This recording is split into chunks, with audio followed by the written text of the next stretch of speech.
Okay, in this video I'm going to try to explain using a pre-prepared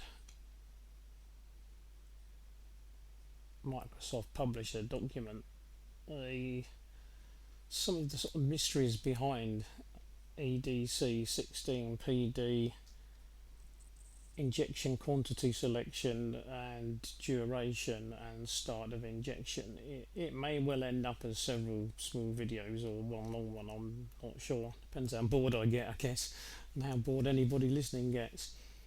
I suppose the logical place would be to start with starting the engine. So in other words, if you want to start the engine, you will need a certain amount of injection quantity. So you will need a start injection quantity, and that is usually based on temperature and air pressure.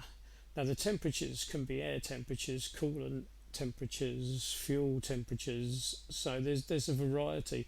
And when it comes to air pressure, you've got air pressure as in the base air pressure sensor, or via the manifold absolute pressure sensor, the one that the turbo boost is measured with. So you've got quite a lot of leeway for where the information for that can come from. There are often switches in files to set it to a specific set of conditions, but they will still change though if the ECU thinks there might be a fault or some problem somewhere.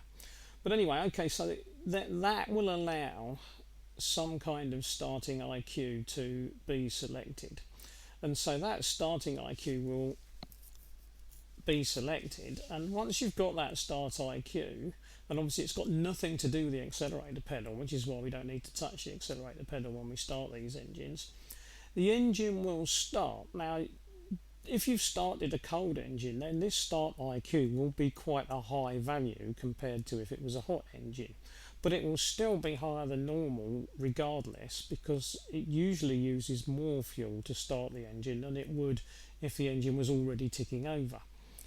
So what we get then, of course, then is the engine starts. Now if the engine is cold, it will automatically default to some kind of high idle speed, and it will be looking at the idle control map, and that map might set at something like 1400 or 1200 revs per minute. You'd have to search each file to see what values these are set at, and then over a period of time or over a period of temperature change, which is more likely, as the engine warms up, the speed will drop.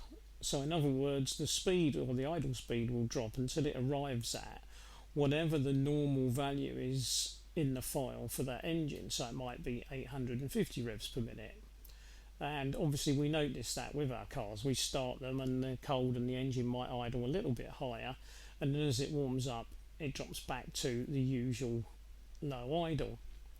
Now having got to that stage and having got the engine hot, the idle speed is then set by the ECU. So in other words, this is now ignored, and the ECU uses a different set of parameters to set the idle speed. And there are a couple of things going on here. First of all, whatever the idle speed is set at, but mainly this one here, the stationary idle speed, there is a degree of idle speed regulation going on. In other words, injection quantity will be altered to try to keep this idle speed injection quantity at a point where this idle speed doesn't change.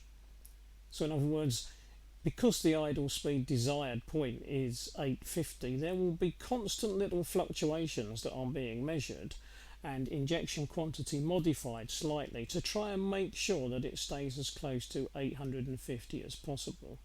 Now that's the idle speed, let's say, that you would notice if you were just sitting stationary in traffic and not moving anywhere. I've just picked 850 at random. Obviously there are different values for different diesel engines, so I've just picked that one at random. It's not an important number. Now when you're driving, there is a different idle speed involved. In other words, there is what's known as the driving idle speed, and that's often set higher, maybe 950 revs per minute. That is to make sure that if you come to a sudden stop or you're dipping the clutch to change gear, that the idle doesn't drop too low, because this one is usually set at the lowest value the designers could get away with. But if you did that with the driving idle speed, there is always a risk the engine will stall. And so when it comes to the driving idle speed, it's often set a little bit higher, so perhaps 950. So at any given time, you will have the current required idle speed injection quantity, the IQ. And so it could be that one because you're sitting stationary, or it could be this one because you're driving along. But at any given time, you will have an idle speed value. That value doesn't go away, so it doesn't matter whether you are idling or whether you're driving along the road. The idle value, that injection quantity for idle, that remains there all the time. Right, now of course, if you then want to drive away, then most people who have looked at maps and remapping know that there will be a driver's wish map. So when you go to drive away, there will be a driver's wish map in which you select either a desired injection quantity directly or a desired torque, which will then be interpreted through a torque to injection quantity conversion map, and the end result of that will be still an injection quantity. And that is more or less based on the amount of pressure that you're putting down on the accelerator pedal and the revs per minute that you want to get from the engine when you're pushing your foot down on the pedal. So now you end up with a desired injection quantity.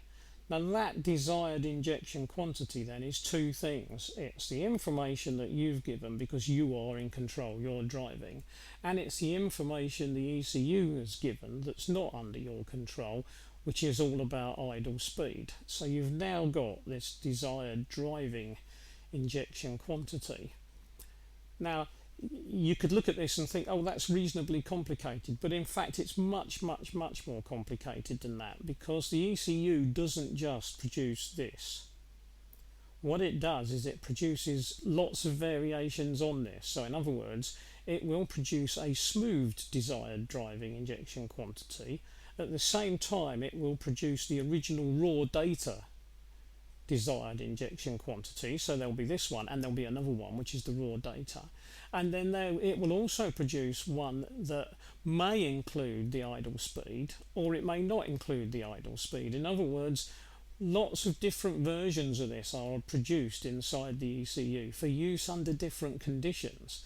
So you can never be 100% sure at any given moment in time which one of these things the ECU is actually using. But I'm going to assume, for want of any other reason, I'm just going to assume that we've got driver's wish map, we've converted that into an injection quantity, we've got the current idle speed quantity. I'm going to assume it's the one that's going to kick in if I suddenly put my foot on the brake or if I change gear. And so I'm going to assume that that is giving me my desired driving injection quantity. So that's where I arrive at my desired quantity. Now lots of people obviously think it's just this, just the driver's wish map. But as you can see from this, it's not just the driver's wish map. And in fact, with EDC16 files, it's not even one driver's wish map. It's often a selection of driver's wish maps with factors affecting where on the map you will be or which map you will be using. So it gets even more complicated, but I'm not going to go into that.